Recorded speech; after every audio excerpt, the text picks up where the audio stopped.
Hi, everyone. My name is Alissa Pries, and it's a pleasure to join you virtually. I'm the Senior Research Advisor for the ARCH project, or Assessment and Research on Child Feeding, with Helen Keller International. And over the next 15 minutes, I will be sharing with you some of our research findings from the project to explore the question of what is being fed to infants and young children, and what does this mean for their nutrition. So given that the bulk of the research findings that I'll be sharing with you today are from ARCH, I wanted to give a little bit of background to the project. This is a project that began in 2012 with funding from the Bill and Melinda Gates Foundation, and we are in our third phase and slated to go through 2022. The project has been implemented across 5 countries in Africa and Asia, including Cambodia, Nepal, Indonesia, Senegal, and Tanzania. The project aims to generate evidence on the promotion and use of foods for infant and young child feeding. Today, I'll be really focusing more on the use and consumption of these foods, but exploring the marketing and inappropriate promotion of these types of foods for infants and young children is very much also part of our research agenda. We encourage the use of this information for decision-making and advocacy at the national, regional, and global level to strengthen and develop policies to protect infant and young child diets. So within the ARCH project, we have been very interested in the commercial reality of infant and young child feeding, and we have focused on 3 categories of commercial products. The first being breast milk substitutes. So this includes products such as infant formula, follow-up formula, and growing up milks. We've also been interested in commercially produced complementary foods. So these are things like infant cereals, baby purees, rusks, and biscuits, which are specifically formulated for infants and young children. And of course, there's a third category of foods which are not specifically formulated for infants and young children, but which are often fed to them. And these include commercially produced junk foods or snack foods. So one of the first questions that we were interested in within ARCH at the start of the project is how prevalent is the consumption of these different food categories? So this is a figure detailing results from a 4-country study that was conducted in 2013 to 2015 in 4 project sites, including Phnom Penh, Cambodia, Kathmandu, Nepal, Dakar, Senegal, and Dar es Salaam, Tanzania.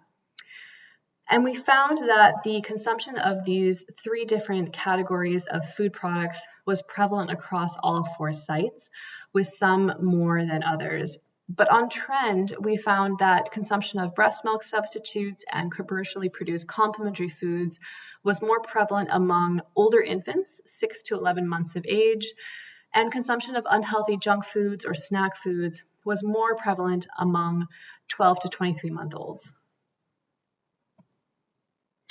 So we had discovered and found that these products were being consumed across all 4 study sites, and that established a base to then jump from.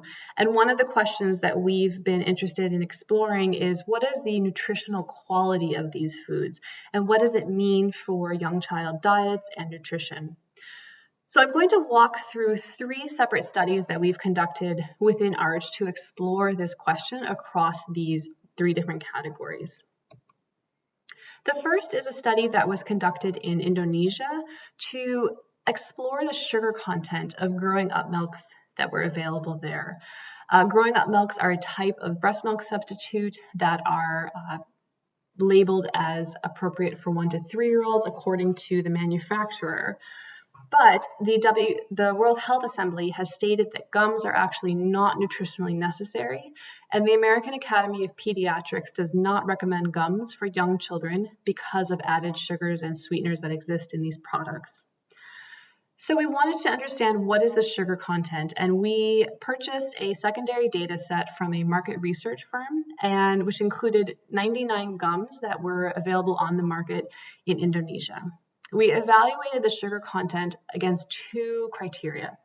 The first was the 2018 Draft Codex Alimentarius standard for follow-up formula, which also covers growing up milks.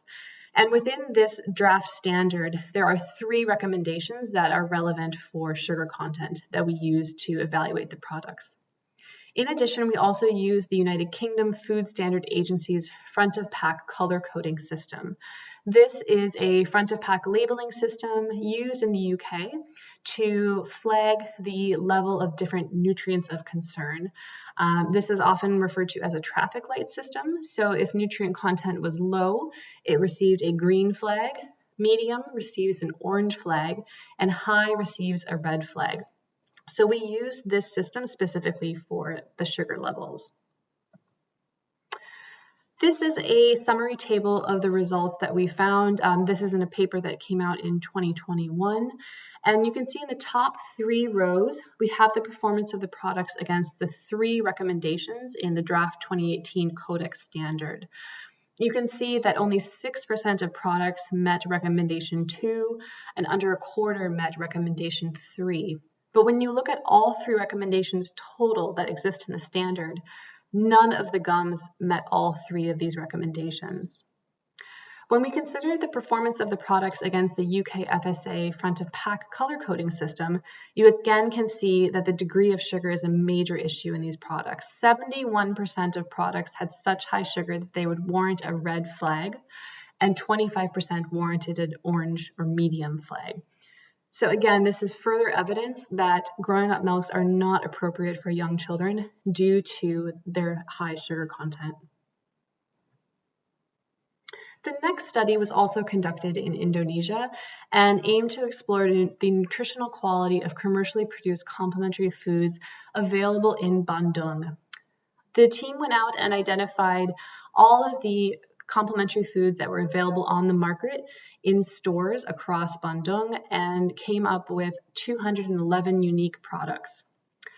The nutritional quality of these products was assessed using a nutrient profiling model that has been developed recently by the World Health Organization's Europe region.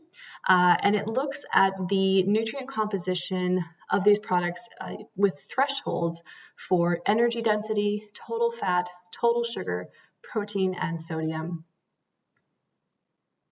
And by using these thresholds, one can then identify whether products are suitable or not suitable to be promoted for infants and young children.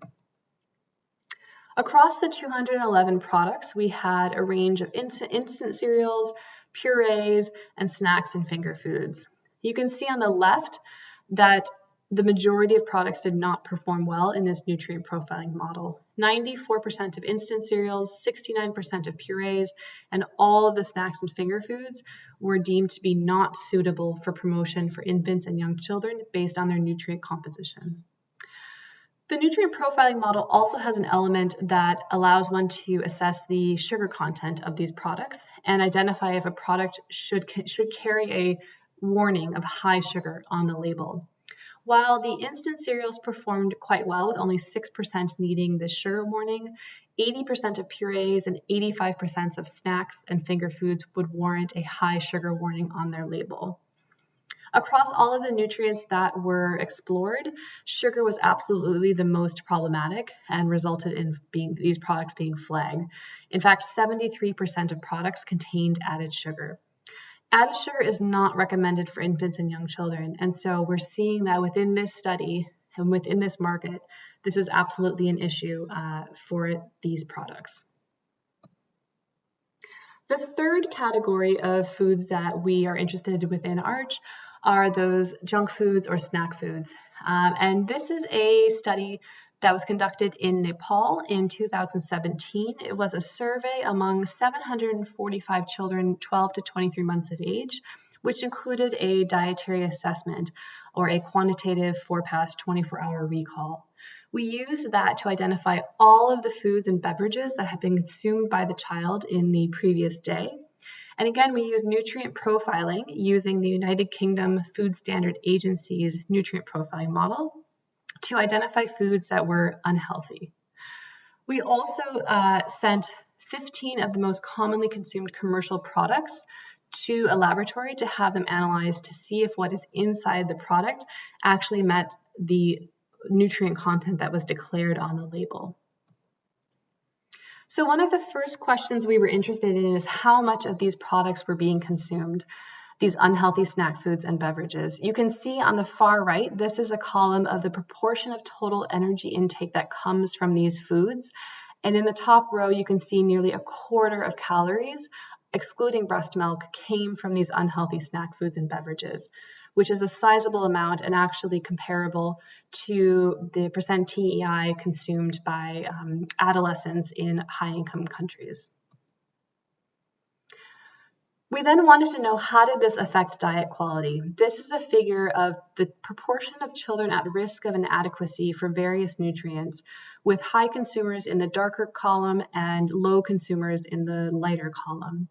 You can see that on trend, a greater proportion of high consumers of snacks were at risk of inadequate intakes as compared to low snackers.